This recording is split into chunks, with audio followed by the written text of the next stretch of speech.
ask some questions in the chat as well. And we're very time pressed in this first hour, but you'll be very welcome in your breakout groups to really discuss and explore further what's been spoken about in this first hour.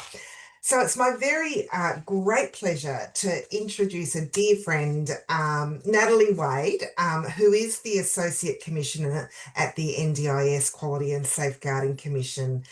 She's also a lawyer, a disability rights advocate, and her work focuses on embedding the human rights of people with disability in law and policy.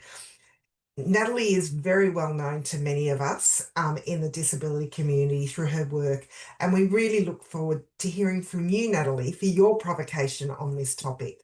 So over to you, Natalie. Thank you, Mary, and good morning for those of us this side of the border, and good afternoon to those who are beyond. I'd like to begin by acknowledging that I'm coming to you today from the lands of the Ghana people, acknowledge that their land and sovereignty was never ceded, and pay my respects to elders past, present, and emerging. I would also like to acknowledge all disabled people here today, all of the comrades that I stand beside and have followed in the disability rights movement. What a privilege our work is, and it's so lovely to see so many of you on the call today. So Mary and Sue have asked me to provoke you, which sounds like a fantastic invitation for my Thursday.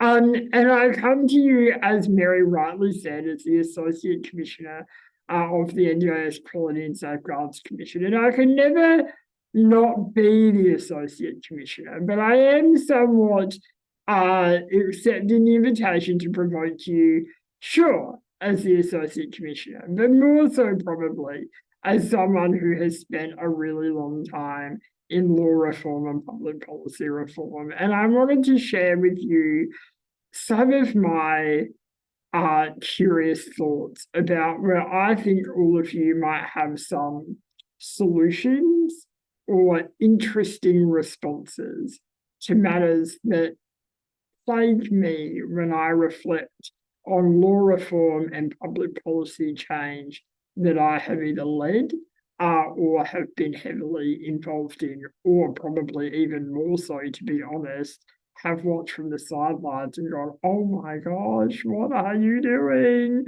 We need to not be doing that quite like that. So let's talk what gets in the way for government agencies when faced with law reform and public policy reform, of course. My first provoking thought, I've got 4 of them. My first provoking thought is that often reform is too big. It is targeted in a way that is quite difficult to break down for the relevant government agencies and departments that have relevant authority. Now, I know that sounds like a them problem and not a you problem, but it is entirely, I put to you, a you problem if you want your evidence to become put into action.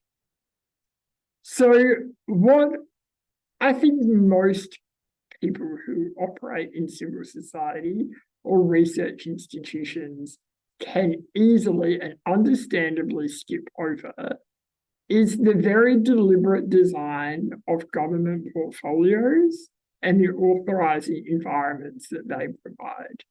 And so when we put forward evidence-based reforms, it's important that they are presented in a way that acknowledges and works within that reality. That's my first thought. Should I give you an example? I might give you an example. So when I led the provider and worker registration task force last year,